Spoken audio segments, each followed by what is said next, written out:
Selamat pagi Bapak Ibu, Saudara-saudara, bahkan anak-anak yang dikasihi oleh Tuhan kita Yesus Kristus. Kami ingin sekali lagi menyapa selamat datang di Christ Chapel Manado. Saya boleh menyimpulkan dari wajah-wajah Bapak Ibu sekalian, kita semua dalam sukacita Tuhan, boleh datang bersekutu bersama-sama untuk memuliakan dan meninggikan nama Tuhan di ibadat hari ini, hari Minggu tanggal 27 Juli 2025. Kami memberi kesempatan bagi Bapak Ibu Saudara sekalian untuk boleh saling menyapa, boleh saling menyalami satu dengan yang lain, dengan jemaat yang ada di kiri, kanan, di muka, di belakang. Dipersilahkan.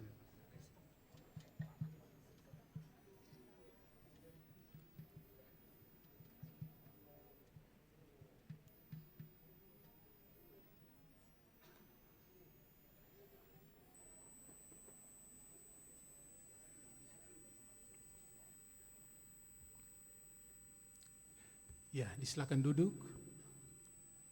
Jika berkenan, di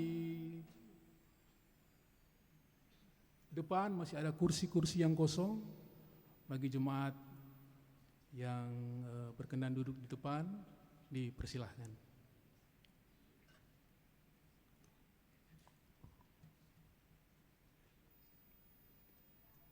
Bapak Ibu Saudara-saudara sekalian, kita akan memulaikan ibadah kita di pagi hari ini. Marilah kita mempersiapkan hati, pikiran kita, sejenak melupakan segala pergumulan kehidupan kita, segala persoalan yang kita alami pribadi maupun keluarga kita masing-masing. Mari kita datang di hadapan hadirat Tuhan, memohon pertolongan Tuhan, agar kiranya ibadat kita berkenan kepadanya. Jemaat, marilah kita bersaat teduh.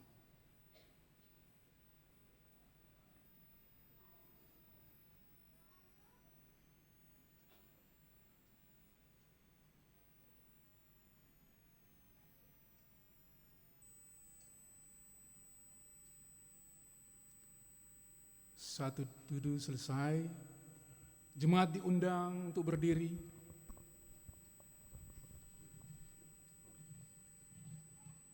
Marilah mengucapkan secara berbalas-balasan Mazmur 108 ayat 2 hingga ayatnya yang ke-6. Bangunlah, hai gambus dan kecapi, aku mau membangunkan fajar.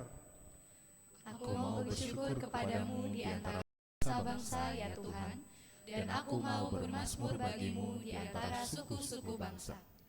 Sebab kasih-Mu besar mengatasi langit, dan setia-Mu sampai ke awan-awan. Tinggikanlah dirimu mengatasi langit ya Allah, dan biarlah kemuliaan-Mu mengatasi seluruh bumi. Supaya terluput orang-orang yang Kau cintai, selamatkanlah dengan tangan kanan-Mu, jawablah aku. Jemaat kitalah orang-orang yang dicintai Tuhan. Kita telah diselamatkan. Untuk itu, marilah sekarang kita memuji, memuliakan Dia dengan mengatakan, Lord, I lift your name on high.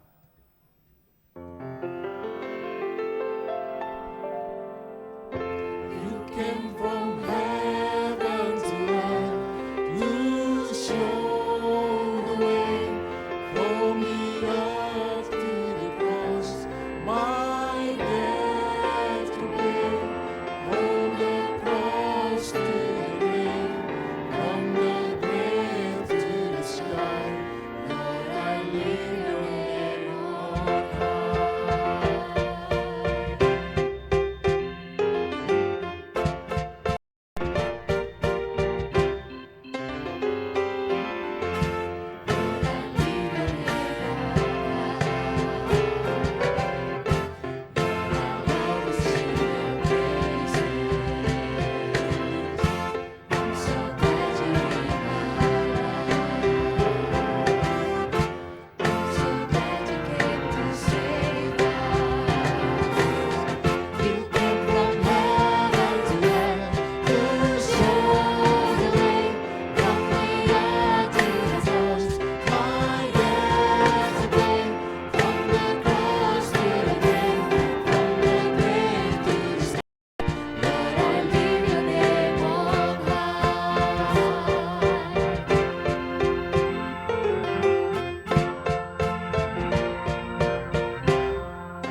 Pujian dan syukur kami naikkan di hadapan hadirat-Mu ya Allah, karena sesungguhnya hanya Engkaulah satu-satunya Allah yang layak dan patut disembah dan dimuliakan.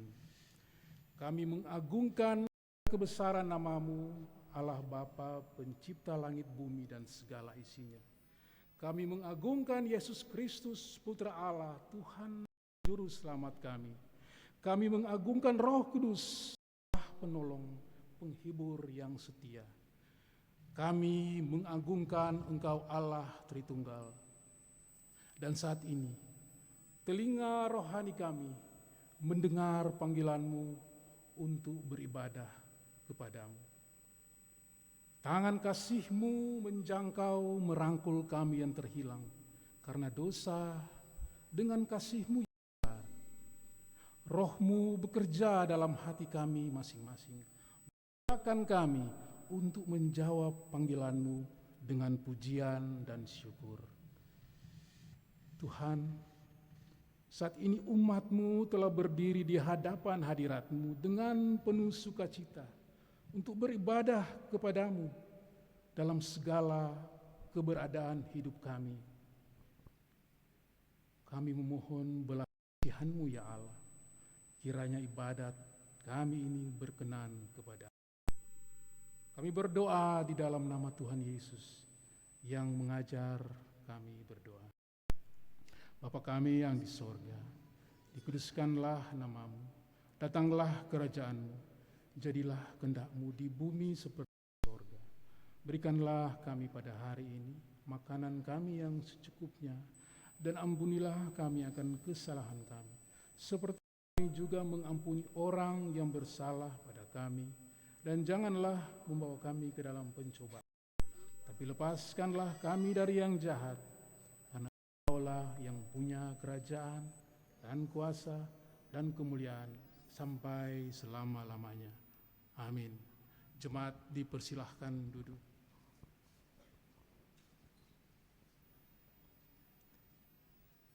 Kita akan mengucapkan pengakuan iman komunal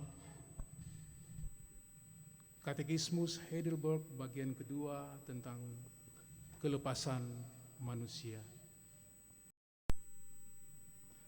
Apa itu kunci kerajaan sorga?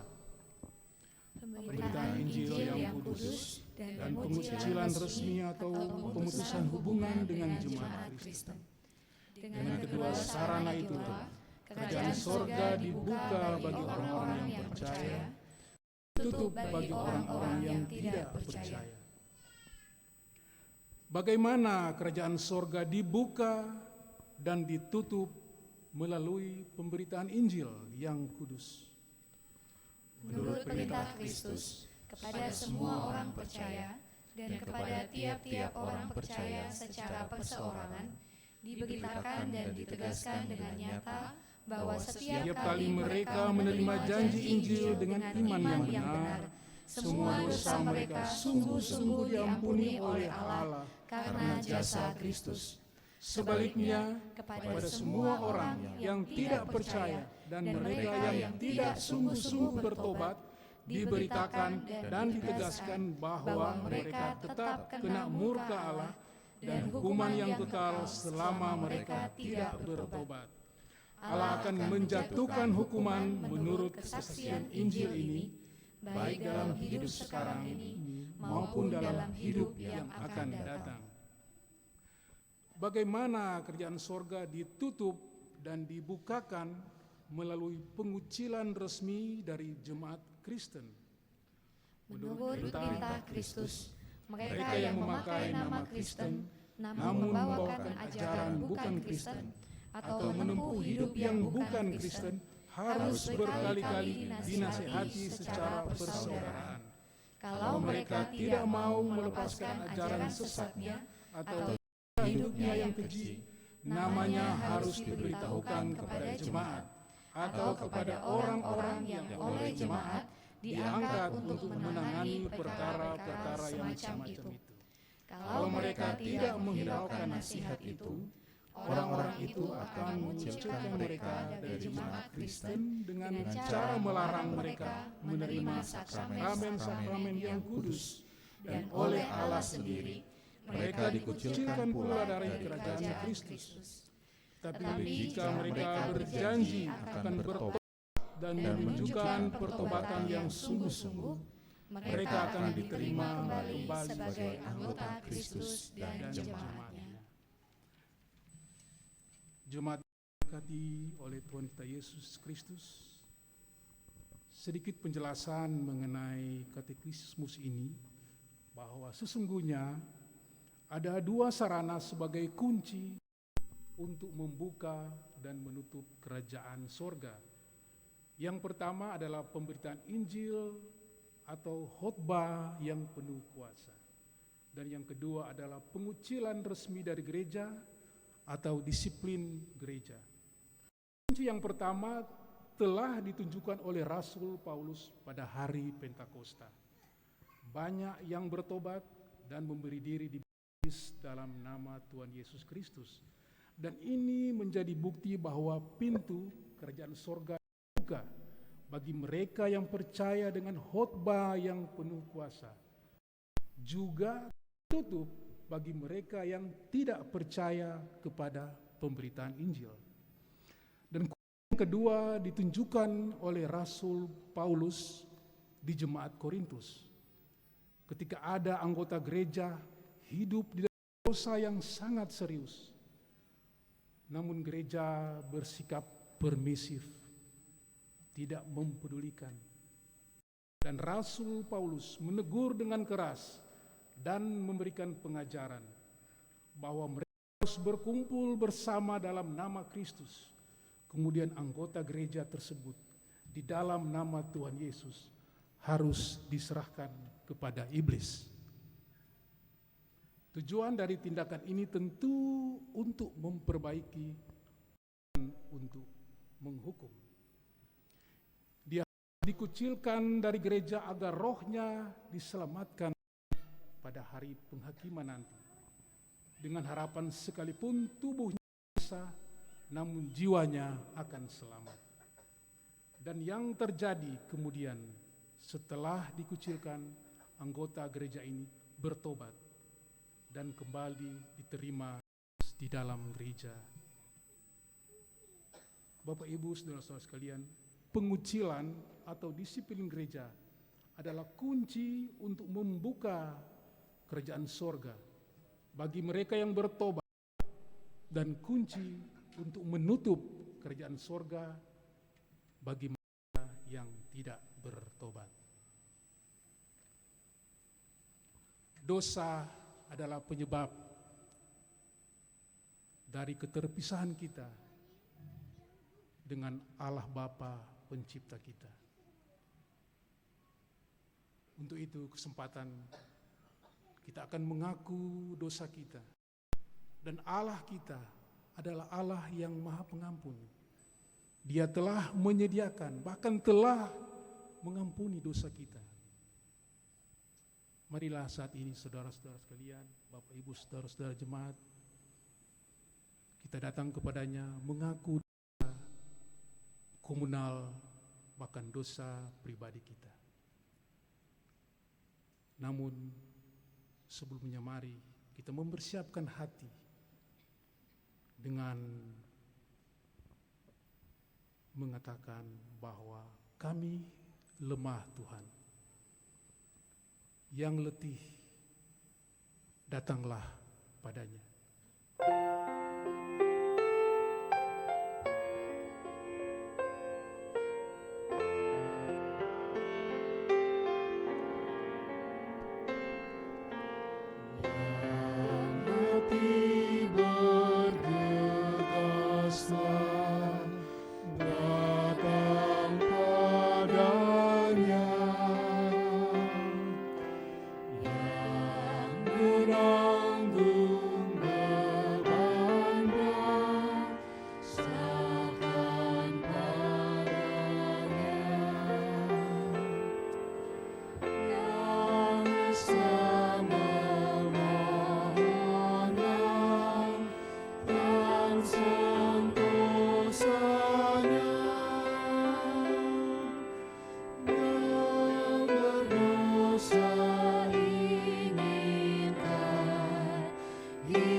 Pengakuan dosa komunal. Allah Maha Kudus, sebagai umat-Mu yang hidup di tengah kota dengan mayoritas beragama Kristen, kami menyadari bahwa ada kalanya kami abai dalam pemberitaan Injil. Kami tidak berupaya maksimal dalam penyebaran Injil secara pribadi dan mudah menyerah dengan berbagai tantangan yang ada. Sebagai gereja-Mu, kami mohon pengampunan-Mu jika masih banyak pekerjaan kerajaan-Mu yang belum kami kerjakan dengan maksimal karena terdistraksi dengan hal-hal yang tidak esensial. Ampunilah dan tolonglah kami.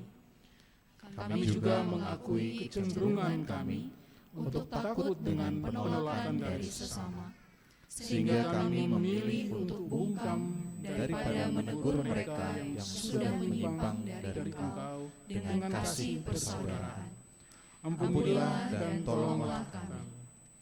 Kami mengakui bahwa sebagai umat-Mu, kadangkala kami tidak peka dengan memilih untuk mengutamakan kebebasan kami. Ketidakpekaan tersebut menjadi batu sandungan bagi orang lain. Ampunilah dan tolonglah kami. Ampunilah kami atas setiap pertimbangan dan keputusan hidup yang keliru, serta semua pikiran dan perbuatan kami yang berdosa. Yesus Kristus, Sang Pengantara kami, kami umat-Mu mengaku dosa secara komunal. Jemaat, mari mengaku dosa-dosa pribadi kita.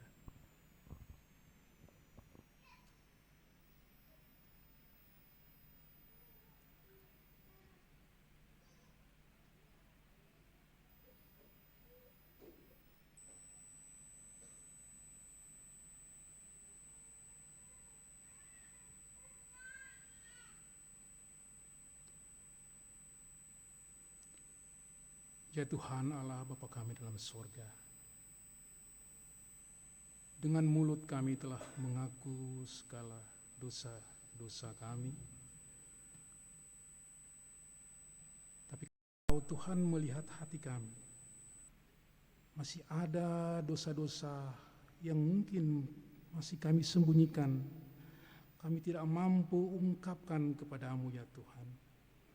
Kasihanilah kami, ampunilah kami. Dalam nama Tuhan Yesus kami berdoa. Amin. Mazmur 145 ayat 13b hingga ayatnya yang ke-14. Tuhan setia dalam segala perkataannya dan penuh kasih setia dalam segala perbuatannya. Tuhan itu penopang bagi semua orang yang jatuh dan penegak bagi semua orang yang tertunduk. Inilah jaminan bahwa dosa-dosa kita telah diampuni dan Tuhan telah mendengar segala pengampunan, pengakuan dosa kita, dan Dia adalah Allah yang Maha Pengampun. Jemaat yang diberkati Tuhan, marilah kita bersyafaat sebagai satu tubuh Kristus untuk segala pergumulan yang kita alami, bahkan sesama anggota tubuh Kristus sedang alami. Marilah kita berdoa syafaat bersama. Bapa kami dalam sorga, kami mengucap syukur untuk segala pertolongan dan penyertaan-Mu. Kesempatan ini ya Tuhan, kami mau bersyafaat bersama untuk semua pergumulan yang tengah kami hadapi. Kami ingin menyelaraskan doa kami dengan kehendak-Mu ya Tuhan, agar kami tidak salah untuk meminta kepadamu, agar Engkau menjaga, menolong, bahkan menuntun kehidupan kami. Kami berdoa Tuhan untuk Christ Chapel Manado, gereja yang Engkau tempatkan, yang Engkau dirikan di kota Manado. Tuhan tahu kami semakin hari semakin bertumbuh. Itu semua karena pertolongan dan kasih Tuhan semata. Bapa kami dalam sorga, segala program-program pelayanan kami di Jemaat Christ Chapel Manado, kiranya Tuhan mau tilik satu persatu. Program-program pelayanan di gereja maupun lewat berbagai-bagai media Tuhan, Engkau senantiasa berkati itu, agar apa yang kami lakukan semuanya untuk memuliakan nama-Mu. Bapa dalam surga, kami berdoa untuk ibadat di hari Minggu. Tuhan kiranya menolong kami, agar benar-benar ibadah kami berbau harum, dan benar-benar kami terberkati, kami terus bertumbuh di dalam keesaan untuk beriman kepadamu Tuhan. Kami berdoa untuk semua rencana-rencana program dari masing-masing divisi-divisi pelayanan. Saat ini Tuhan, kami gerejamu sedang membutuhkan orang-orang untuk boleh melayani di berbagai-bagai bidang pelayanan di Christ Chapel. Tuhan, kami tahu Engkau sendiri akan menggerakkan setiap hati kami yang keras, agar kami mau memberi diri sesuai dengan karunia yang Tuhan berikan kepada kami untuk boleh sama-sama melayani di Christ Chapel Manado. Kiranya Tuhan, Engkau menuntun setiap kami agar kami boleh datang memberi diri dalam setiap pelayanan yang Tuhan panggil, Tuhan percayakan masing-masing kami. Kami pun mau berdoa untuk anggota-anggota jemaat yang saat ini dalam pergumulan sakit penyakit, baik yang sedang dirawat di rumah sakit maupun sedang dalam pemulihan dirawat di rumah masing-masing. Tuhan, apa yang Engkau jadikan ini semua dalam kendali-Mu Tuhan. Engkau bermaksud baik lewat apa yang Tuhan nyatakan, baik lewat sakit penyakit maupun pergumulan yang sedang kami hadapi. Karena kami yakin percaya Engkau hadir di setiap pergumulan kami. Engkau sendiri yang memberikan kami kekuatan dan pengharapan untuk senantiasa bergantung hanya kepadamu Tuhan. Terima kasih Bapa dalam surga, kami pun mau berdoa untuk Gereja Presbyterian Reform Injil Indonesia. Tuhan kiranya memberkati akan keberadaan gereja ini, bahkan seluruh rencana-rencana pelayanan. Di minggu ini Tuhan, saudara-saudara kami jemaat Cikarang akan memulai ibadat mereka. Biarlah dengan penuh sukacita ibadat ini dipermuliakan, dipersembahkan hanya untuk hormat kemuliaan nama-Mu. Bahkan kami berdoa juga untuk rencana membuka pos-pos pelayanan di daerah lain, di Papua dan di pulau-pulau lainnya.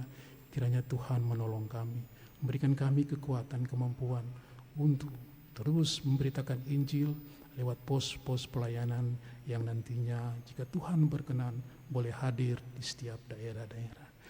Bapa dalam surga, terima kasih. Inilah ungkapan syukur dan permohonan kepadamu. Dalam nama Tuhan Yesus kami berdoa. Amin. Jemaat yang diberkati Tuhan, kita akan membawa persembahan kita kepada Tuhan. Marilah kita mempersiapkan itu dan kita menyatakan itu sebagai syukur kita kepada Allah, sebagai tanda bahwa kita mengasihi Dia lewat membawa persembahan kepadanya. Sambil membawa persembahan, kita menyanyikan Sekarang Beri Syukur.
Diundang berdiri, kita akan menyanyikan baitnya yang ketiga. Muliakan namamu yang tiada tertandingi, Sang Bapa Anak Roh, di Bapa Maha Tinggi, di Tunggal yang kudus, Engkau berpujilah sekarang dan terus selama-lamanya.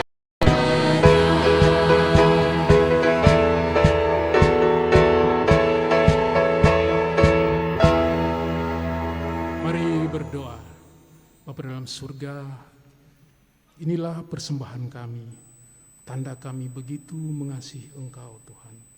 Kami mengucap syukur lewat persembahan yang telah kami kumpulkan. Semuanya berasal daripadamu Tuhan. Ini adalah berkat-berkat darimu ya Tuhan. Ajar kami terus senantiasa Tuhan untuk lebih mengutamakan Engkau sebagai sumber berkat, bukan melekatkan hati kami kepada berkat-berkat itu sendiri. Terima kasih Allah Bapa dalam surga. Dalam namamu kami berdoa. Amin. Jemaat dipersilahkan duduk.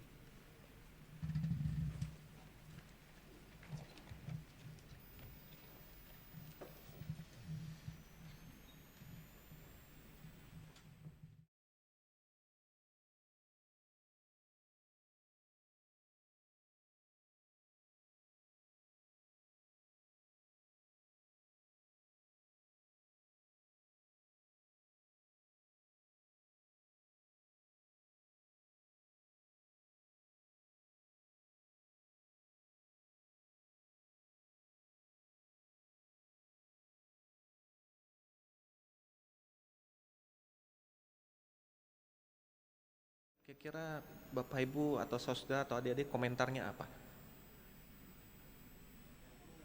Jago nggak? Ada yang mungkin mengingatkan dahi, kok Pak Pendeta masuk ke tempat main biliar begitu ya? Nah saudara, itu pertanyaan yang sebenarnya sangat praktis ya, sangat praktis. Kita akan berhadapan dengan isu-isu yang sepertinya cenderung abu-abu begitu. Karena ada hal tertentu yang diasosiasikan secara negatif, sehingga ketika dilakukan itu bisa jadi mungkin jadi batu sandungan. Dan saya yakin kita akan berhadapan dengan banyak isu itu di Manado sini.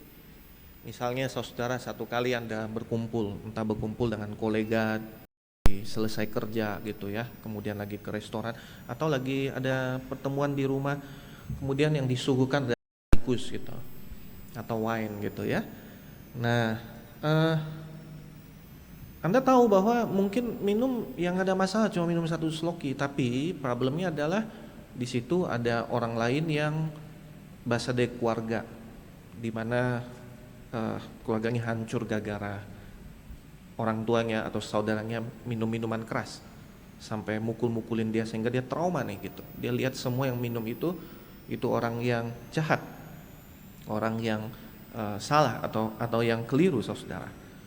Atau misalnya yang masih muda di sini, ya toh, lagi kumpul-kumpul di rumah teman atau lagi retreat, terus diajak main remi, poker dan segala macam begitu. Boleh nggak saudara? Ya. Atau misalnya ada teman yang ternyata dari keluarga yang hancur gara-gara orang tuanya main kartu itu dan judi gitu. Ya. Nah jadi kita berhadapan dengan isu-isu yang seperti itu, di mana mungkin secara teknis sebenarnya bukan masalah yang salah secara moral, tapi secara spiritual, secara pastoral kita berhadapan dengan ada orang-orang dengan hati nurani yang lemah, dengan masa lalu yang belum sembuh, dengan trauma-trauma tertentu, dan dengan iman yang belum kuat. Dan bagaimana kita menghadapi situasi-situasi seperti itu? Pertimbangan kita tidak cukup hanya bertanya boleh apa enggak ya, ini salah apa benar ya gitu, boleh apa enggak ya. Tetapi pertanyaannya harusnya ada, apakah ini membangun atau enggak kalau saya lakukan? Apakah saya membuatnya tersandung atau saya sebenarnya sedang membangun dia? Nah harusnya pertanyaan-pertanyaan seperti itu yang kita tanyakan. Dan saudara, itu sebabnya hari ini ketika kita menungkan kitab 1 Korintus pasal 8 ini, eksposisi kita, saya percaya ini bagian yang akan berbicara banyak bagi kita semua pada hari ini.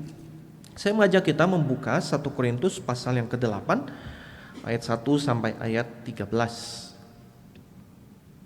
Korintus pasal 8 ayat 1 sampai ayat yang ke-13. Mari sebelum kita membaca dan merenungkan firman ini, kita berdoa terlebih dahulu. Bapa di surga, kami bersyukur untuk pimpinan-Mu. Kami bersyukur karena kami beri kesempatan untuk menjawab panggilan-Mu, untuk menyembah Engkau, beribadah pada Engkau pada hari ini. Dan kami bersyukur kami beri kesempatan membaca, merenungkan firman-Mu. Kami percaya firman-Mu yang akan memandu kami, memimpin kami, menguatkan kami, menegur kami, mengoreksi kami, mendidik kami. Dan oleh sebab itu, kami saat ini berdoa kiranya Engkau mencelikkan mata hati pikiran kami, telinga kami. Tolong kami agar kami bisa menyetel semuanya terarah kepada Engkau. Dan tolong agar hati kami, hidup kami juga boleh selaraskan sesuai dengan kebenaran firman-Mu. Kami berdoa kiranya Engkau singkapkan Kristus bagi setiap kami pada pagi hari ini. Dan tuntun waktu pemberitaan firman ini pakai hamba-Mu dan segala keterbatasan untuk boleh menguraikan firman dengan benar. Kami berdoa demi nama Tuhan kami, Tuhan Yesus. Amin. 1 Korintus pasal 8 ayat 1 sampai 13, saya akan baca ayat yang ganjil dan saya minta Bapak Ibu Saudara sekalian boleh membacakan ayatnya yang genap. 1 Korintus pasal 8 ayat 1 sampai 13. Sekarang tentang daging yang dipersembahkan kepada berhala, kita tahu kita semua mempunyai pengetahuan. Pengetahuan yang demikian membuat orang menjadi sombong, tetapi kasih membangun.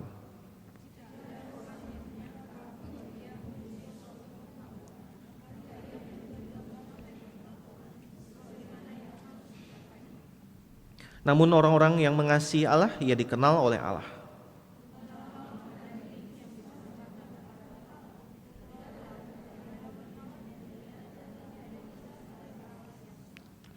Sebab sungguh pun ada yang disebut ilah, baik yang di sorga maupun di bumi, dan memang benar ada banyak ilah dan banyak Tuhan yang demikian.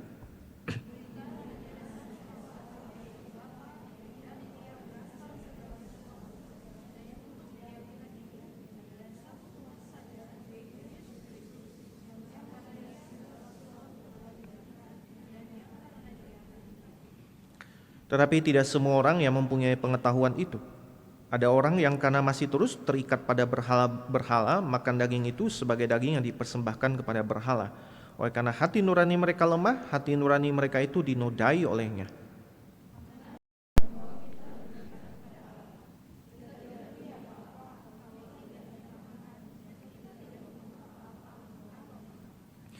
Namun jagalah supaya kebebasanmu ini jangan menjadi batu sandungan bagi mereka yang lemah.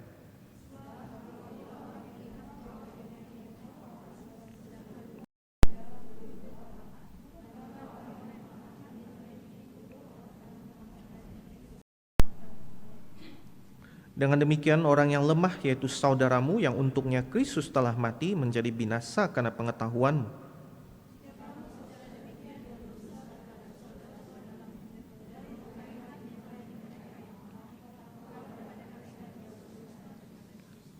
Karena itu apabila makanan menjadi batu sandungan bagi saudaraku, aku untuk selama-lamanya tidak mau makan daging lagi, supaya aku jangan menjadi batu sandungan bagi saudaraku. Rumput menjadi kering, bunga menjadi layu, tetapi firman Allah kita tetap untuk selama-lamanya. Saudara, di dalam merenungkan bagian ini ada 4 poin yang saya ingin bagikan ya, 4P. Kita lihat di dalam bagian ini ada yang pertama ada problem, ya, yaitu pengetahuan yang membuat jadi sombong. Perhatikan di dalam ayat 1 Paulus memulai dengan satu isu ya yang diangkat di sana, yaitu daging yang dipersembahkan kepada berhala, makanan dipersembahkan kepada berhala. Nah, saudara, ini adalah satu istilah yang sebenarnya general, ya, dan di dalam konteks pada saat itu, terutama di Korintus dengan banyak kuil-kuil menyembah dewa-dewi yang berbagai macam itu, praktek pengorbanan ya daging kepada binatang kepada dewa-dewi itu hal yang lazim dilakukan.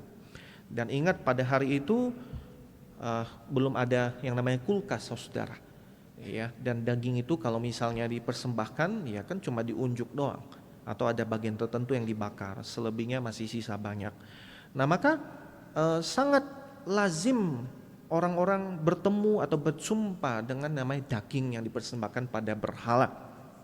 Bisa jadi mereka tadi ada yang pergi ke kuil tertentu dan di situ ada jamuan besar-besaran untuk menyembah Zeus, menyembah siapa begitu, dan ya semua diajak karena daripada dagingnya busuk, yuk mari makan bareng begitu. Dan ada juga bisa jadi orang-orang kaya tertentu setelah pergi ke kuil-kuil dia persembahkan daging itu, ya ada bagian paha misalnya dikasih ke Zeus, sisanya dia bawa pulang dan itu tetap masih sangat besar. Maka dia panggil saudaranya, teman-temannya, kolega-koleganya, kliennya, yuk pesta di rumah saya gitu. Tapi masalahnya yang dipestain itu daging yang sudah dibawa di kuil berhala. Atau saudara yang lebih lazim lagi, yaitu tadi ya di kuil sudah dikasih, orang juga males bawa pulang daging-daging itu yang masih sisa, kemudian dijual di pasar. Kebetulan di sebelah kuilnya ya ada apa istilahnya diskon, daging sapi, daging kambing, daging babi, semuanya didiskon saudara. Ya. Dan kira-kira kalau saat itu Anda sebagai orang Kristen ya yang ngekos gitu kan ya, cari daging gitu. Carinya di mana saudara? Ya di pasar itulah gitu kan ya. Cuma pertanyaannya sekarang sebagai orang Kristen boleh apa enggak gitu ya? Salah enggak ya saya makan daging itu? Salah enggak ya kalau saya ikut misalnya diundang ini sama bos nih gitu. Ya, dan klien saya dia patronnya saya selama ini bisnis dagang, dia undang saya ini ke rumahnya. Kalau saya enggak datang, enggak makan nanti enggak menghormati dia begitu. Ya toh? Nah, jadi akan ada banyak isu-isu yang seperti itu dihadapi oleh orang Korintus. Ya, maka ketika Paulus angkat isu ini satu isu yang betul-betul real, saudara. Betul-betul membingungkan buat orang Korintus, bagi jemaat-jemaat di Korintus, dan buat mereka ini isu yang tidak gampang. Sebagian ada yang merasa bahwa ya nggak apa-apa, makan aja gitu ya, kaum yang punya pengetahuan tadi, yang punya iman yang kayaknya kokoh. Sementara yang sebagian yang lain yang disebut di sana itu mereka yang lebih lemah ya. Dan saudara, maka di sini ya, ini jadi tadi saya bilang bahwa ini adalah satu isu yang sangat relevan buat kita. Perhatikan ya, dikatakan di sana kita mempunyai pengetahuan, ini kutipan dari Paulus. Beberapa bagian dari jemaat Korintus punya ide bahwa ya kita kan percaya kalau cuma ada satu Tuhan, cuma ada satu Allah, nggak ada tuh yang namanya berhala, mau dipersembahkan ke siapa itu cuma menghadap dinding yang mati, patung yang mati gitu. Nggak ada apa-apa kok, makan ya makan aja begitu. Nggak masalah, santap saja dengan penuh syukur gitu kan ya. Nah, dan ini orang-orang yang katanya punya pengetahuan tadi. Tapi masalahnya adalah kata Paulus di sana, pengetahuan yang demikian membuat orang menjadi sombong, menjadi orang menggelembung dia punya ego, saudara. Tentu Anda ingat istilah ini di dalam pasal-pasal sebelum ya, Paulus memakai istilah sombong ini berulang kali. Boleh next ya? Ya, yang waktu itu saya sampaikan bahwa itu seperti ego yang ditiup, saudara ya, inflated ego. Ya, ego yang seperti balon ditiup gitu. Membuat seseorang sebenarnya sombong, pongah, merasa lebih oke dibanding yang lain, lebih benar dibanding yang lain gitu. Ya, jadi diri sepertinya tinggi gitu, sombong rohani gitu. Sementara kontrasnya adalah kasih itu membangun, kasih itu memperhatikan orang di sekelilingnya. Ya, saudara, maka Paulus menegur di sana. Perhatikan, dia bilang, kalau ada yang menyangka dia punya pengetahuan, ya, tetapi dia ternyata mempraktikkannya itu dengan cara yang tidak mengasihi sesamanya, sebenarnya dia belum tahu apa-apa gitu. Dia belum sampai kepada pengetahuan atau pengenalan yang sejati itu. Karena seseorang yang memiliki satu pengetahuan, pengenalan yang benar akan Allah, maka di situ cerminannya, ekspresinya adalah kasih kepada sesamanya. Saudara, ini satu hal yang indah sekali.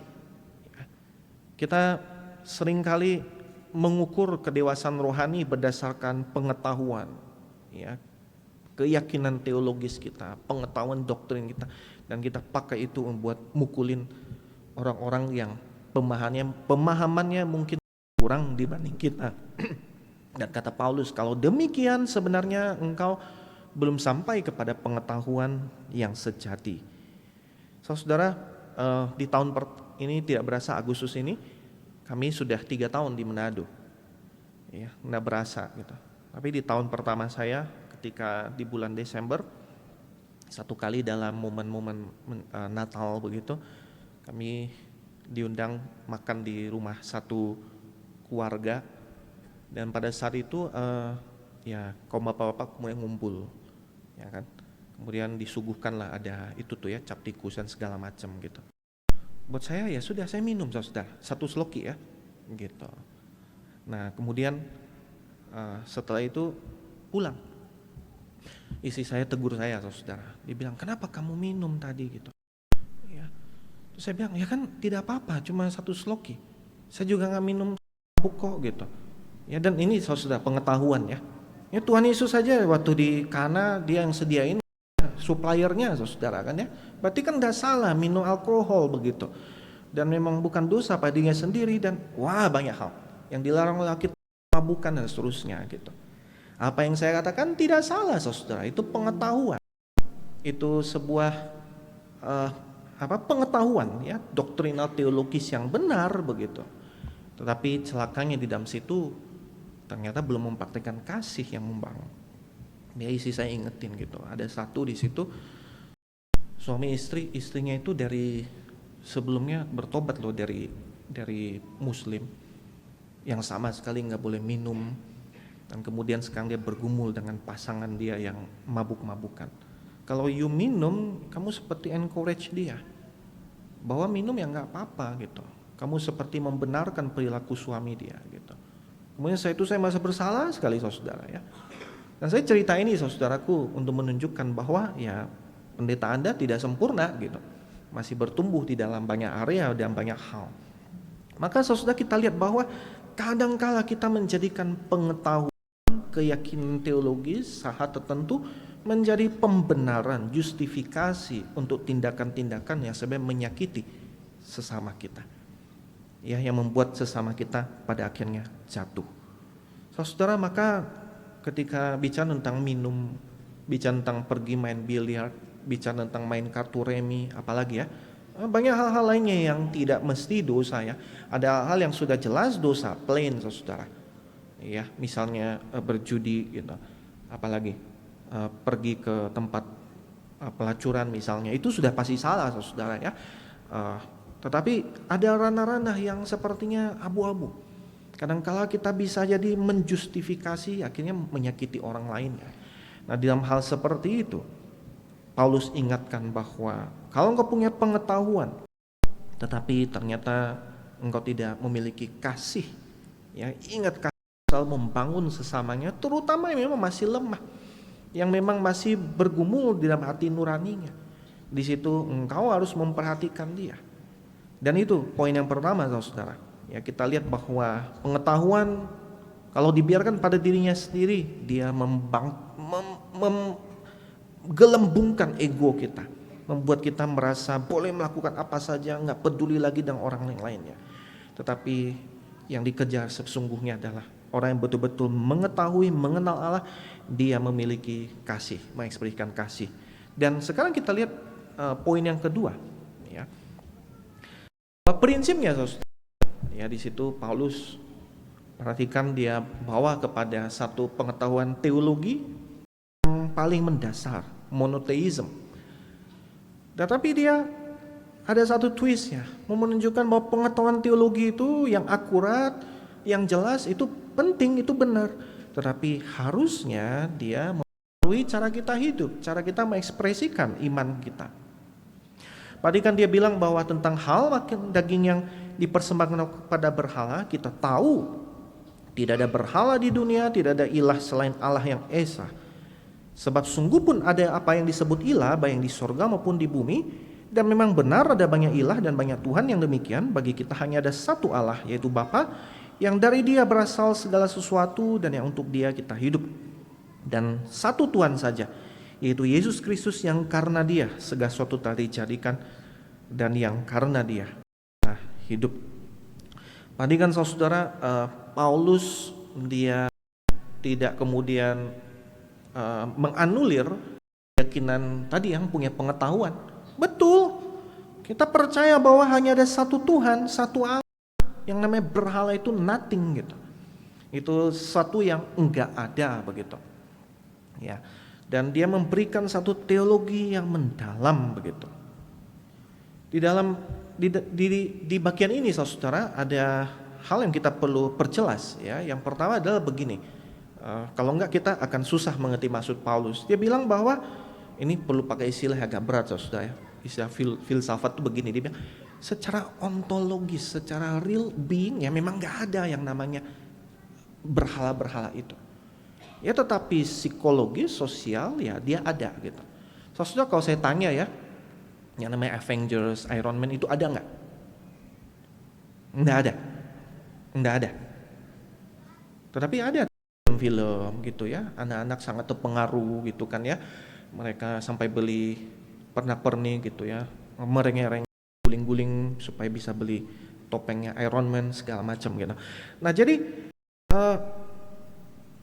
pada kenyataannya tidak ada secara ontologis itu ya, secara beingnya agak itu. Tetapi secara psikologis, secara sosial dia ada gitu dan memberikan pengaruh-pengaruhnya. Dan itu sebenarnya Paulus bilang seperti itu gitu. Bagi kita memang nggak ada begitu. Ya maupun sebab sungguh pun ada yang disebut ilah, ya memang benar ada dan banyak Tuhan yang demikian tadi ya, disebutkan ada dewa Zeus, dewa ini, dewa itu, dewa ini, meskipun pada realnya tidak ada gitu. Nah maka dia bilang seperti itu. Dan perhatikan saudara di dalam ayat 6, ayat 5, ayat 6, perhatikan di sana Paulus berangkat lagi kepada iman yang monoteistik itu.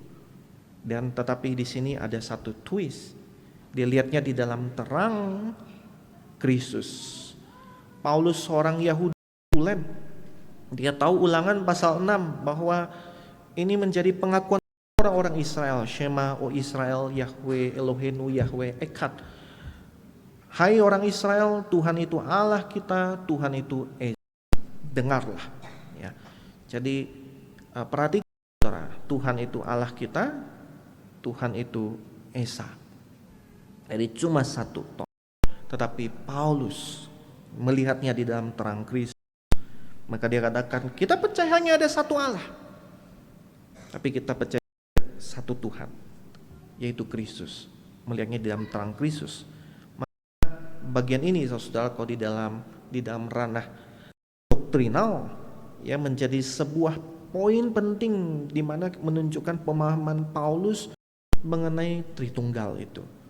Ya, bahwa Allah di dalam satu esensi tetapi ada 3 pribadi. Nah, tetapi di sini yang dia sebut hanya 2, yaitu Allah Bapa dan kemudian Yesus Kristus. Nanti di bagian pasal 12 akan dia sebut 3-tiganya, saudara. Nah, jadi perhatikan bahwa Paulus sangat-sangat clear. Perhatikan istilah-istilah itu, saudara. Segala sesuatu dari dia, untuk dia, ya, untuk Allah. Segala sesuatu karena dia, karena Yesus Kristus dijadikan, dan karena dia kita hidup. Jadi itu istilah yang menunjukkan dan menyatakan ini sosok yang ilahi yang kepadanya, dari dia kita berasal, untuk dia kita hidup, karena dia kita hidup. Dan perhatikan saudara, Paulus ketika dia menyebutkan ini semua, tujuan dia bukan cuma buat obok-obok secara teologi gitu, memberikan pengetahuan. Tetapi di balik itu semua, dia sebenarnya sedang mengcounter 2 pihak ini. Baik orang yang kuat ataupun yang lemah tadi, yang punya pengetahuan ataupun yang memiliki hati nurani yang terganggu. Lihat saudara di sini sekali gitu ya, di dalam satu kali dia bicara, dia sebenarnya sedang menyoroti 2 pihak ini. Buat orang-orang yang kuat, yang merasa bahwa ya nggak apa-apa, makan apa saja, terserah saya dong begitu ya. Tetapi kemudian dia remind, iya kita percaya bahwa satu Allah, satu Bapa, tapi ingat untuk dia kita hidup, karena Kristus kita hidup, dan untuk Kristus ya kita hidup kita. Jadi merimain bahwa engkau berasal dari dia, engkau ada karena Kristus, dan karena Kristus engkau hidup.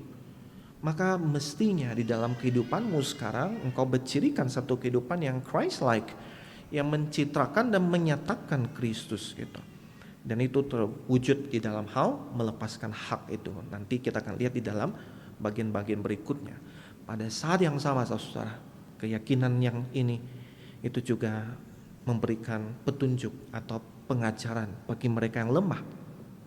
Kalau kita percaya semuanya adalah dari Tuhan yang satu, dari Allah yang satu, termasuk di dalamnya segala jenis daging, maka tidak ada masalah engkau mau makan, tidak ada masalah engkau mau minum gitu, tidak masalah engkau mau santap, karena segala sesuatu itu dari Tuhan yang satu itu, dan untuk dia kita makan gitu ya. Di dalam pasal 10 dia akan bilang, baik engkau makan, baik engkau minum, engkau lakukanlah untuk kemuliaan Allah.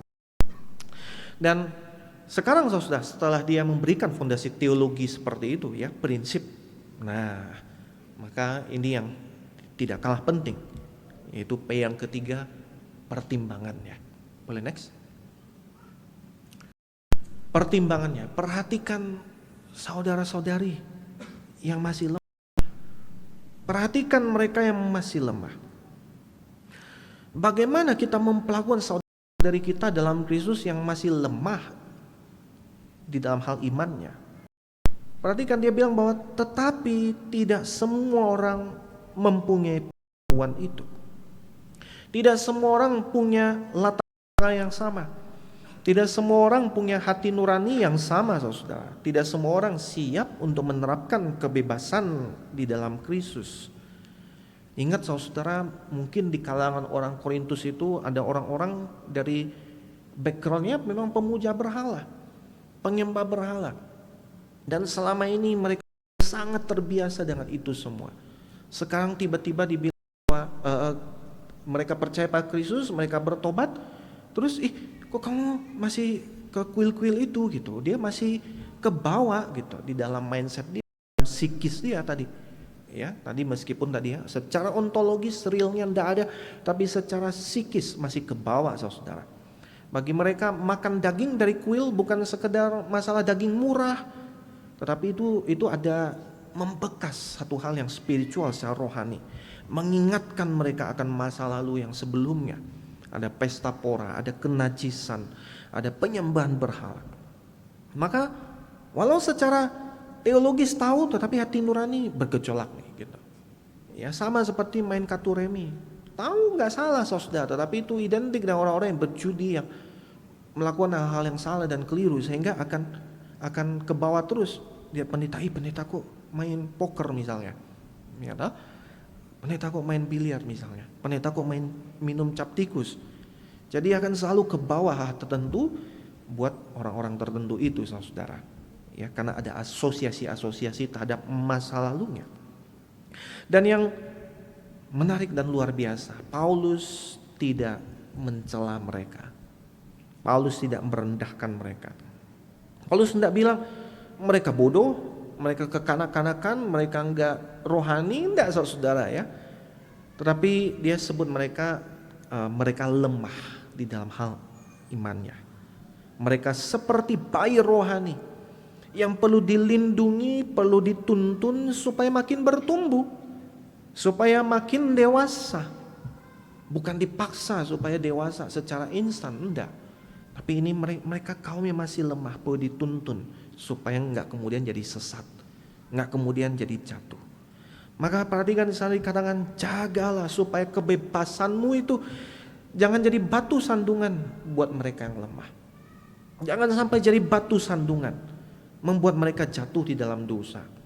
Karena saya makan dan minum, mereka pikir tidak apa-apa mabuk gitu. Karena saya main, mereka berpikir tidak apa-apa judi gitu.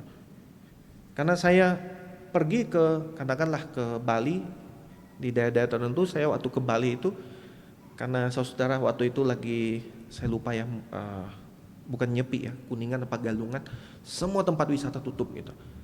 Terus saya sama istri, ini sebelum join CCM ya, kita akan pergi kemana ya? Teman-teman kemudian ajak, yuk kita mungkin ke daerah sana, itu ada tempat wisata. Emang apa di sana? Ya itu ada puranya. Aduh saya bilang jangan dah gitu. Nanti kalau saya ke sana foto, kemudian saya posting, apa kata orang begitu.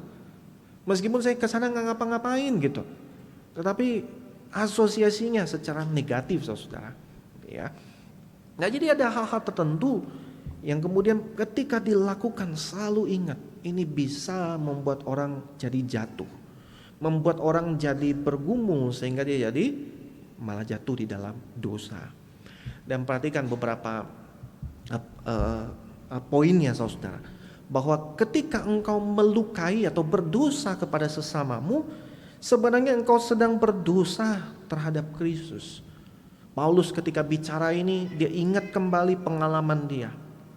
Dia ke Damsyik, dia mau mengejar orang-orang Kristen, dia mau menganiaya mereka, menangkap mereka, memenjarakan mereka, bahkan membunuh mereka. Tapi pada saat itu Kristus menyatakan diri kepada Paulus. Dan kemudian kata Tuhan Yesus kepada Paulus waktu itu, Saulus, Saulus, mengapa engkau menganiaya aku? Apa yang kau lakukan kepada umat, itu Kristus, take it personal. Itu sebenarnya engkau sedang melakukannya kepada Kristus. Maka ketika engkau tidak memperhatikan saudaramu yang lemah tadi itu, yang perlu dilindungi, perlu dituntun untuk kemudian bertumbuh, sebenarnya engkau sedang berdosa terhadap Kristus.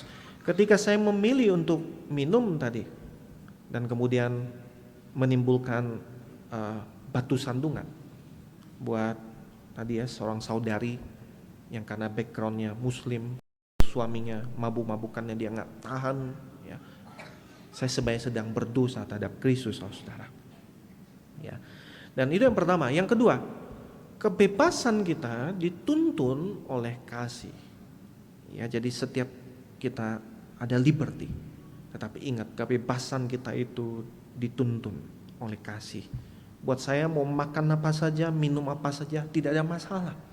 Tetapi ingat bahwa itu harus dituntun, diarahkan oleh kasih. Saya sering ditanya, boleh nggak makan daging anjing? Boleh nggak makan daging apalagi ya, yang aneh-aneh itu. Nah disitulah saudara, liberty itu harus dituntun oleh kasih begitu. Buat saya makan nggak makan ya terserah begitu, ya toh. Tetapi di sini paradoksnya, orang-orang yang menerapkan ini justru dia memiliki kebebasan yang sejati, saudara. Saya tidak menjadi people pleaser. Saya tidak menjadi orang yang menyenangkan orang begitu, bukan, tapi sedang menyenangkan Kristus gitu. Saudara, kalau di Manado sini ada kaum-kaum tertentu yang cuma menyajikan makanan yang vegan atau ikan begitu, ya, yang daging-daging merah tidak boleh misalnya ya. Terus kita sedang diundang dan makan di sana, ya makan aja ya kan. Nanti ketika keluar dari sana terserah saya makan apa lagi begitu yang lain-lain. Artinya saya bebas apa enggak saudara? Saya bebas apa enggak saudara? Bebas. Dia terbelenggu apa bebas?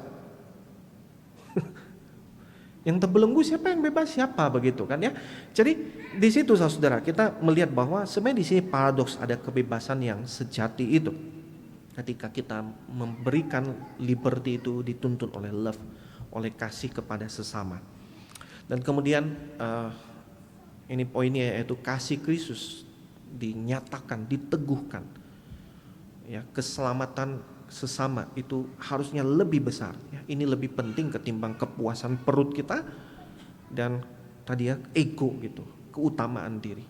Ya meskipun saya paham bahwa minum nggak salah, meskipun saya tahu bahwa makan ini nggak keliru, meskipun saya tahu main ini nggak salah, tetapi karena kasih saya kepada orang tertentu lebih baik saya nggak lakukan demi supaya Kristus dimuliakan.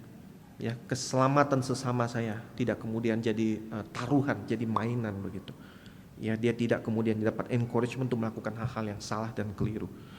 Nah, maka Paulus bilang, karena itu apabila makanan menjadi batu sandungan bagi saudaraku, aku untuk selama-lamanya tidak mau lagi makan daging supaya aku jangan menjadi batu sandungan bagi saudaraku. Sangat ekstrim saudara.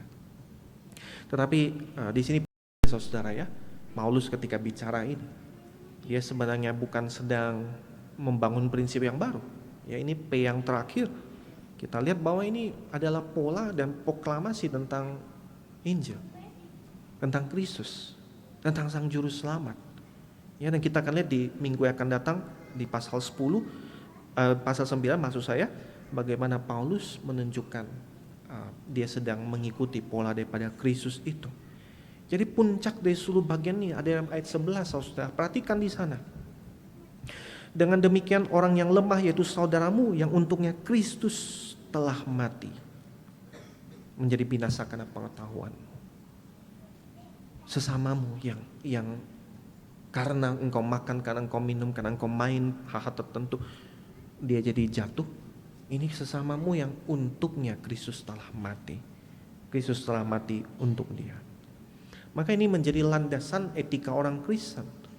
Bukan perkara boleh atau enggak, ya, perkara hukum gitu ya, perkara legalis, tetapi perkara penebusan. Sesamaku telah ditebus oleh Kristus dan aku perlu jaga dia. Untuk itu aku tidak boleh semena-mena memakai kebebasanku, meskipun itu adalah hakku, itu adalah ya terserah aku. Tetapi sekarang yang menguasaiku adalah kasih. Kristus sudah mati untuk dia. Maka saudara, hari ini kalau misalnya Anda banyak bertanya, boleh nggak ya saya nonton, ini bukan film porno tapi ada film-film misalnya kontroversial, boleh nggak ya saya nonton itu, boleh nggak saya posting ini, boleh nggak saya main ini main itu, boleh nggak saya minum atau makan ini dan itu. Atau kita selalu bergumul, kenapa saya selalu pikirin perasaan orang gitu. Maka saudara, jawabannya balik lagi, karena kita adalah milik Kristus, dia adalah milik Kristus, dan kita pun mempertimbangkan itu. Kristus dia berpikir tentang saudara-saudarinya sampai ia mati di salib. maka kita tidak bisa berpikir bahwa hidup kita adalah soal diri kita, makanan kita, hak kita, kesukaan kita, kesenangan kita. Maka sama seperti Kristus yang rela melepaskan segala haknya demi kita. Yang Filipi pasal 2 dia katakan, dia yang meskipun dalam rupa Allah tetapi tidak melihat kesetaraan Allah itu sebagai hak milik yang harus dipertahankan, melainkan telah mengosongkan dirinya, mengambil rupa sebagai seorang manusia, seorang hamba, dan menunjukkan ketaatan, bahkan taat sampai mati di atas kayu salib. Kalau Kristus yang menanggalkan hak pribadinya demi menunjukkan kasih, demi menyelamatkan, dan Kristus yang demikian kita ikuti, maka harusnya di dalam hal makan, minum, melakukan apapun, engkau pun mencerminkan, mencitrakan itu. Saudara, hari ini kita hidup di tengah zaman yang meninggikan hak, kebebasan pribadi, ya, ekspresi diri, suka-suka saya. Tetapi Injil memanggil kita kepada arah yang berlawanan, menyangkal diri, memikul salib, mengikut Kristus. Dan salib itu bukan cuma sekedar jadi satu hal yang ya pajangan, saudara, tetapi dia menjadi satu kekuatan dan dasar bagi hidup kita. Ya, sejak 1 Korintus pasal yang paling awal Paulus sudah bilang pemberitaan tentang salib itu adalah kebodohan bagi mereka akan binasa, tapi bagi kita yang percaya itu adalah kekuatan Allah yang menyelamatkan, itu the power of God. Maka saudara, kalau seandainya Kristus yang dia pikirkan ada, terserahlah mau selamat apa enggak manusia gitu, terserahlah dia mau selamat apa kagak gitu, terserahlah saya mau ngapain begitu. Kalau Kristus bisa berpikir seperti itu, saudara, ya, karena hak dia sebagai Tuhan, maka nggak ada yang selamat. Tapi Kristus meletakkan haknya, menyerahkan nyawanya buat yang sebenarnya bahkan tidak layak untuk menerima, agar mereka yang percaya kepadanya tidak binasa, melainkan boleh hidup yang kekal. Dan saudara, di dalam 2 Korintus, surat lanjutan Paulus, dia bilang seperti ini, sebab kasih Kristus yang menguasai kami. Boleh next?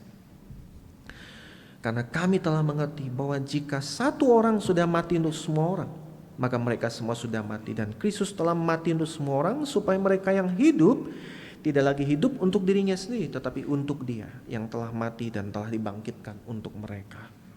Sebab Allah mendamaikan dunia dengan dirinya sendiri oleh Kristus, dengan tidak memperhitungkan pelanggaran mereka, dan Ia telah mempercayakan berita pendamaian itu kepada kami.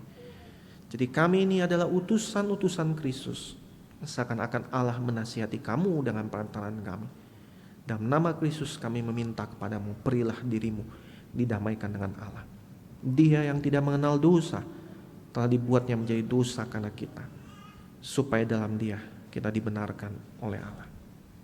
Maka saudara, biarlah kehidupan kita ya becerikan apa yang kita telah bedah beberapa bulan yang lalu, ya, cruciform life, cruciform ministry, satu kehidupan yang gospel shape, dibentuk oleh Injil yang berbentuk salib, saudara, yang mencitrakan Kristus, menceritakan Kristus, memberitakan Kristus lewat keseharian kita, lewat keputusan-keputusan yang kita ambil, lewat masuk hal-hal yang kecil seperti makan, minum, main, saudara.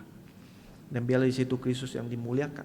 Dan doa saya, Christ Chapel Manado, ya, kita rindu terus belajar firman, belajar doktrin, itu tidak salah, saudara. Tapi kerinduan saya adalah agar kita menjadi satu gereja yang doktrinnya dalam, tetapi kasihnya juga luas, yang teguh di dalam kebenaran, tidak tawar-menawar, saudara, tetapi juga lembut di dalam menyatakan dan menunjukkan kasih, yang penuh pengetahuan, tidak salah belajar banyak doktrin, tetapi lebih penting lagi penuh dengan Kristus, penuh dengan Kristus, penuh dengan kasih Kristus itu, dan dikuasai bahkan oleh kasih Kristus itu. Biarlah kiranya Tuhan yang menolong kita, saudara, agar kita mengarahkan pandangan kita kepada Kristus lagi dan lagi, dan Kristus yang ada di dalam kita itu yang semakin tampak nyata. Mari kita berdoa. Saya memberikan kesempatan bagi kita untuk berdoa secara pribadi. Apa yang menjadi pesan firman Tuhan bagi kita semua di pagi hari ini? Saudara, hal-hal tertentu yang Tuhan bicarakan pada kita pada hari ini? Mungkin dia menegur kita lewat firman-Nya, mungkin dia mengajar kita, mendidik kita. Apapun itu saudara, mari kita berdoa secara pribadi, membawanya kepada Tuhan.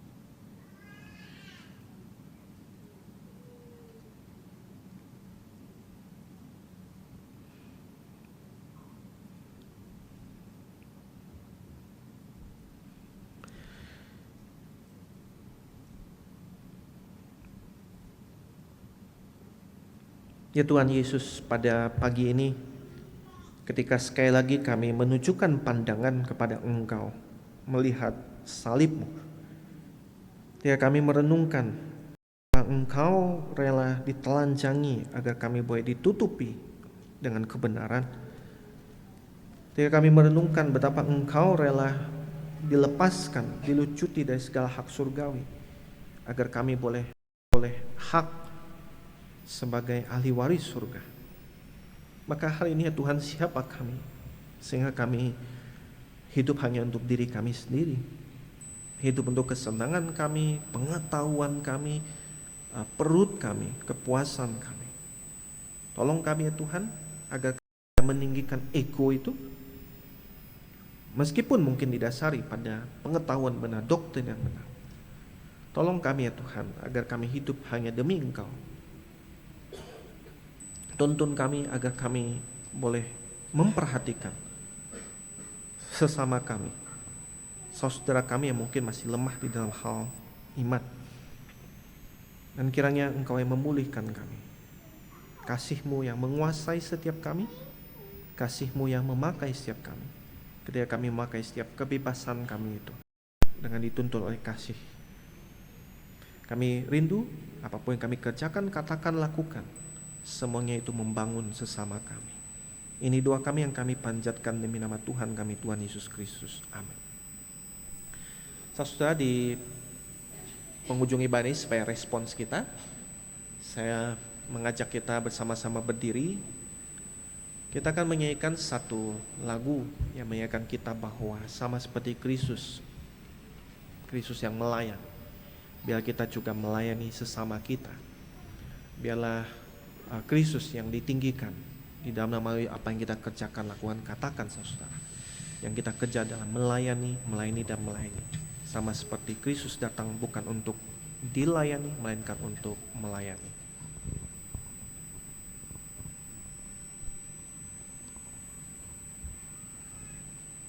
We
kita mengembalikan segala pujian, hormat dan syukur kepada Allah Tritunggal, kita naikkan doksologi.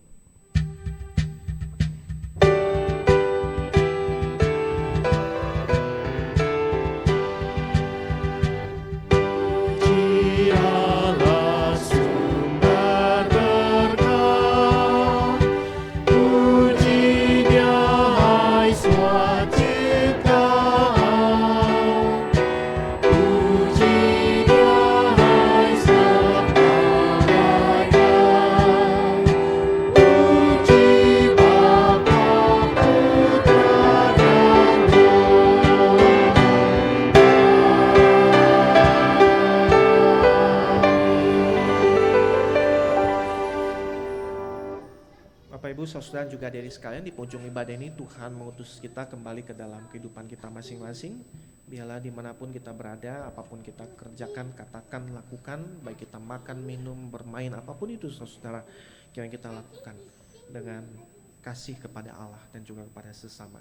Dan biarlah Kristus dinyatakan, ditunjukkan, diproklamasikan lewat segala yang kita ekspresikan lewat hidup kita. Biar kiranya kemuliaan hanya untuk Dia selama-lamanya. Dan terimalah berkat yang daripada Tritunggal. Kiranya kasih karunia Tuhan Yesus Kristus, cinta kasih Allah Bapa, persekutuan Allah Roh Kudus menyertai setiap kita, mulai dari hari ini sampai selama-lamanya. Amin.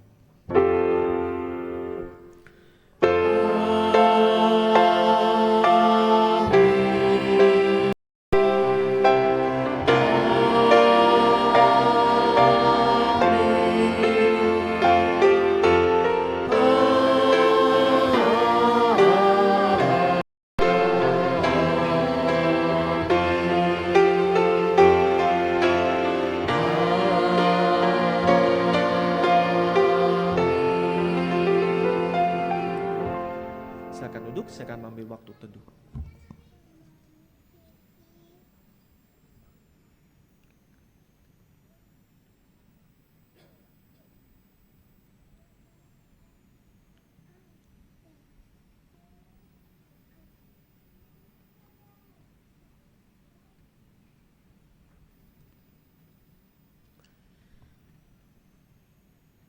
Baik, pertama-tama saya mau menyampaikan terima kasih untuk rekan-rekan yang telah mengambil bagian dalam pelayanan di hari ini sebagai pelayan di depan maupun yang di belakang ya, yang di sound system, multimedia, sebagai usher, semua jenis pelayanan.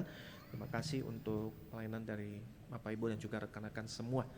Dan sebelum saya menyampaikan beberapa warta, saya ingin menyambut kalau seandainya ada di antara Bapak Ibu, saudara ada yang baru pertama kali hadir beribadah di Christ Chapel Manado.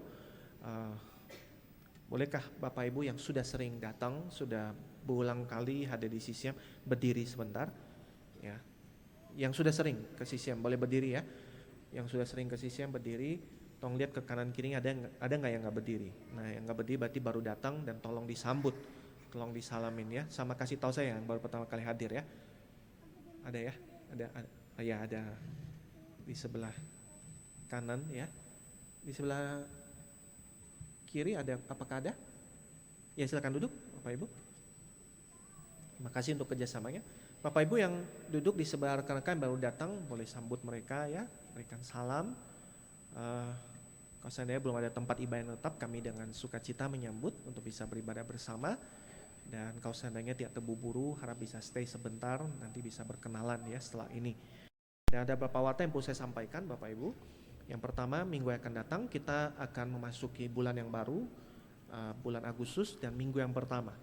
Ya, dan seperti biasa di minggu pertama kita akan mengadakan perjamuan kudus. Oleh sebab itu kami mengundang Bapak Ibu saudara untuk bisa mempersiapkan diri mengikuti perjamuan kudus. Kami juga ingatkan bahwa di minggu yang pertama pada saat perjamuan kudus seperti biasa kita akan mengumpulkan 2 kali persembahan. Jadi harap Bapak Ibu saudara adik-adik bisa mempersiapkannya. Kita akan melanjutkan minggu yang akan datang eksposisi kita dari 1 Korintus pasal 9, bagaimana Paulus menunjukkan prinsip tadi ya, meletakkan hak, meninggikan hak di dalam pelayanan dia sendiri ya, di dalam 1 Korintus pasal 9. Dan untuk pre-meeting di minggu yang berjalan ini kita akan gabungkan dengan vlog ya, jadi tidak ada pre-meeting saudara, kita akan gabungkan dengan vlog. Vlog adalah fellowship for learning, obedience, caring and kindness. Ya, jadi persekutuan kita, saudara. Dan ada 4 wilayah pengadaan vlog ini. Yang pertama di daerah Tailing dan sekitarnya, itu akan diadakan di rumah Pak Dalpin di hari Selasa, ya tanggal 2 Agustus. Dan untuk yang di daerah Ranotana itu akan diadakan di rumah keluarga dari Bu Seva, ya, di hari Sabtu jam 7 malam. Untuk yang di daerah Tomohon itu hari Jumat, ya jam 4 sore di Kos Anugerah, ya. Dan yang di hari Sabtu daerah Paniki, saudara ya, Paniki dan sekitarnya itu di Grand Kawanua. Nah, untuk lokasi persisnya nanti akan kita bagikan lagi di grup saudara ya, jam 4 sore untuk yang hari Sabtu. Nah, jadi Bapak Ibu saudara yang mau ikut harap bisa mengisi namanya di form yang tadi sediakan di belakang di meja usher, tuliskan nama dan juga nomor yang bisa dihubungi untuk bisa kemudian diinfokan kalau seandainya ada perubahan lebih lanjut begitu ya. Jadi harap Bapak Ibu yang mau ikut silakan bisa mengisi namanya masing-masing, supaya nanti tuan rumah atau tempatnya itu bisa disediakan, supaya jangan ada yang datang itu ternyata misalnya nggak dapat tempat duduk gitu ya. Nah, kita menolong tuan rumah. Dan untuk pendaftaran ya bagi para rekan-rekan pelayan ya, jadi kita membuka rekrutmen bagi saudara yang telah diberikan karunia oleh Tuhan. Dan saya percaya setiap orang-orang yang percaya pada Kristus, kudus di dalam dirinya dan diberikan karunia-karunia untuk melayani, untuk memberikan kontribusi bagi tubuh Kristus. Jadi saudara, Anda kami undang untuk bisa berbagian di dalam pelayanan di Christ Chapel Manado. Ini ada beberapa pos pelayanan yang kita buka. Ya, jadi silakan Bapak Ibu bisa scan QR code yang ada. Kami juga bagikan grup info maupun grup Christ Chapel Manado. Silakan Bapak Ibu bisa isi di form yang tadi sediakan. Ya, pelayanan-pelayanan yang sesuai dengan panggilan atau kemampuan dari Ibu semua. Bapak Ibu, kita bahwa Jemaat Christ Chapel Manado semuanya adalah kontributor gitu ya, memberikan kontribusi, bukan konsumer gitu ya, cuma menerima, tapi kita semua ada memberikan kontribusi di dalam pelayanan untuk membangun tubuh Kristus bersama-sama. Oleh sebab itu kami mengajak Bapak Ibu bisa berbagian dalam pelayanan bersama-sama. Kita lebih banyak usher, kita butuh guru sekolah minggu, kita butuh apa lagi, rekan-rekan yang bisa mengatur multimedia, sound system gitu. Dan saya percaya setiap Bapak Ibu diberikan karunia daripada Tuhan ya. Kita butuh juga pemusik saudara ya. Jadi Bapak Ibu yang punya kemampuan gift silakan bisa mendaftar untuk berbagian di dalam pelayanan-pelayanan yang ada. Dan saudara, kita juga membuka kelas pendaftaran untuk anggota untuk pengenalan saudara ya. Jadi kita membuka inquest class, dan kelas ini akan diadakan pada tanggal 24 Agustus perdana. Pertemuannya sudah kita jadwalkan. Bapak Ibu yang mungkin selama ini datang ke CCM bertanya-tanya, ini CCM apa sih begitu ya, ini gereja untuk apa begitu ya, ini gereja yang seperti apa, silakan Bapak Ibu bisa mengikuti inquest class ini. Nanti pertanyaan Bapak Ibu mengenai Christ Chapel Manado bisa terjawab. Nah, ini juga kelas yang ditujukan bagi Bapak Ibu yang selama ini sudah beribadah dan tertarik untuk menjadi anggota. Jadi kan perlu tahu gitu supaya tidak beli karung dalam kucing gitu kan ya. Kebalik saudara ya. Jadi kucing dalam karung. Jadi supaya mengenali Christ Chapel Manado gereja yang seperti apa. Nah, Bapak Ibu tidak mesti setelah ikut jadi anggota, enggak ya. Ini kelas pengenalan untuk Bapak Ibu yang tertarik lebih mengenal Christ Chapel Manado, silakan bisa mendaftarkan diri mengikuti inquest class. Ini sudah batch yang ke-17 ya, jadi sudah yang ke-17 saudara. Silakan bisa mendaftar di link yang disediakan, dan kelas perdana akan dimulai tanggal 24 Agustus. Ya, setelah ini kita akan ada penerimaan anggota ya Pak ya.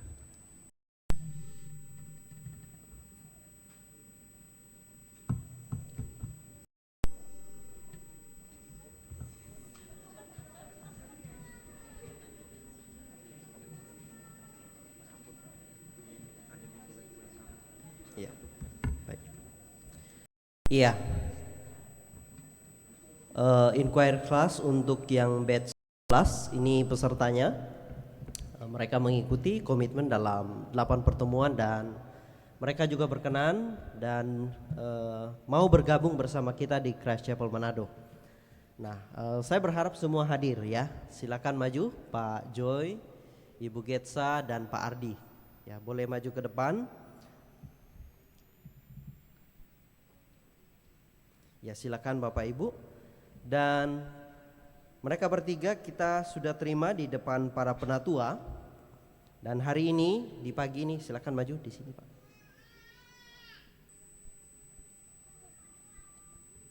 Ya.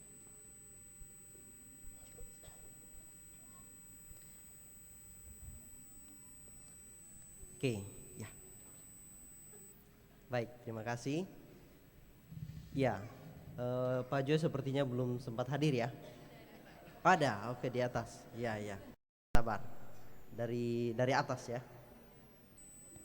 Ya, jadi Bapak Ibu sekali lagi, rekan-rekan kita sudah mengikuti kelas IC dan bersama-sama juga menggumulkan untuk menjadi bagian dari Manado.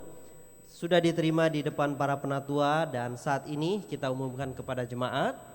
Dan dalam konteks ini sekali lagi ketika kami terima di depan para penatua, mereka menjawab 5 pertanyaan dan saat ini pertanyaan itu kita akan ajukan kembali, kiranya menjadi pengingat kepada kita juga ya, ketika kita bersama-sama menggumulkan, ketika kita mau bergabung dengan Christ Chapel Manado, kita bersama-sama melihat apa sih yang menjadi komitmen kita bersama dalam kehidupan kita sebagai satu gereja Tuhan. Nah, saya akan ajukan 5 pertanyaan ini dan nanti Pak Joy, Pak Ardi dan Bu Getsa juga bisa menjawabnya dan kita bersama-sama akan mendengarkan bagaimana respon dari rekan-rekan kita. Pertanyaan penerimaan jemaat di Christ Chapel Manado.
Dan berjanji untuk mengusahakan kemurnian dan perdamaiannya?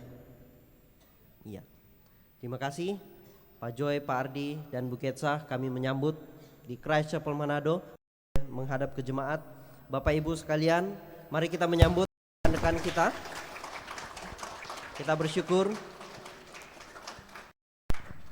ada rekan-rekan kita yang Tuhan panggil untuk bisa hadir bersama bersekutu. Dan dalam kesempatan-kesempatan berikut kita akan berbagi hidup bersama. Kita bersama-sama menyanyikan lagu Welcome to the Family.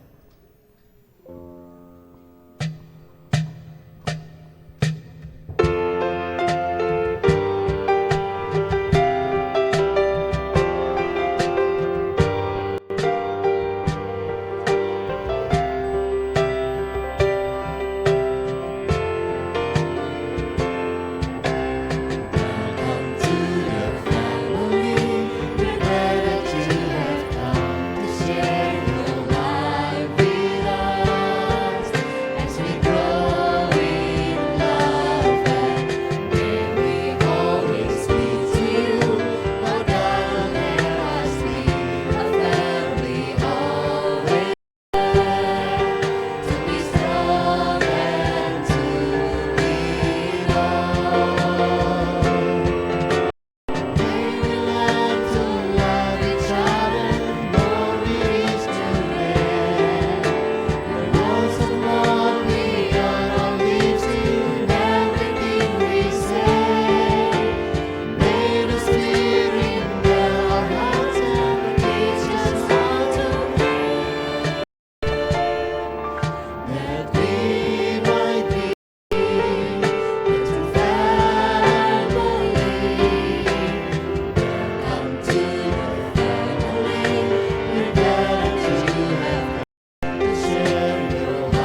kita akhiri, kita bersama-sama berdoa, kita bersyukur. Mari kita berdoa. Bapa di dalam surga, kami bersyukur untuk kesempatan yang boleh Tuhan pimpin ketika rekan-rekan kami mengikuti kelas IC dalam beberapa waktu sebelumnya. Kami bersyukur dan kami menyambut Pak Joy, Pak Ardi, dan Ibu Getsa. Kiranya Engkau yang menuntun dan menolong kami semua dalam kehidupan kami sebagai satu tubuh Kristus, boleh bersama-sama saling membangun, boleh bersama belajar dan berbagi atas bagaimana kami sebagai satu tubuh Kristus boleh membangun satu dengan yang lain. Kami mohon Engkau yang menuntun perjalanan rekan-rekan kami menjadi bagian Christ Chapel Manado, untuk Tuhan terus bentuk dan juga memberikan kesempatan kepada mereka untuk melayani, menuntun dan berbagian dalam pertumbuhan iman jemaat. Ini syukur kami, permohonan kami ya Tuhan. Dalam nama Tuhan Yesus kami berdoa. Amin. Ya, silakan kembali. Nanti di depan boleh stay di sini. Ya, tetap. Terima kasih Bapak Ibu. Kita akan lanjutkan ya beberapa agenda. Ya, Bapak Ibu Saudara, sedikit remind bahwa ini kita akan ada fellowship. Jadi Bapak Ibu bisa mengambil kopi atau teh dan kembali ke ruangan ini untuk bersama-sama mengadakan fellowship, bertanya-tanya ya, membahas firman Tuhan yang telah ada. Dan juga untuk nursery, Sunday School, youth bisa mengikuti para guru sekolah minggu ataupun kakak pembimbingnya ya di ruangan-ruangan yang telah disediakan. Jadi silakan mengikuti para kakak pembimbing. Dan mari saya mengundang Bapak Ibu Saudara boleh menyalami saudara kita yang ada di depan ya, mulai dari sebelah kanan sini, nanti kemudian baru keluar gitu. Jadi tetap di depan ya. Kita ingatkan lagi, welcome to the family. Welcome to the family.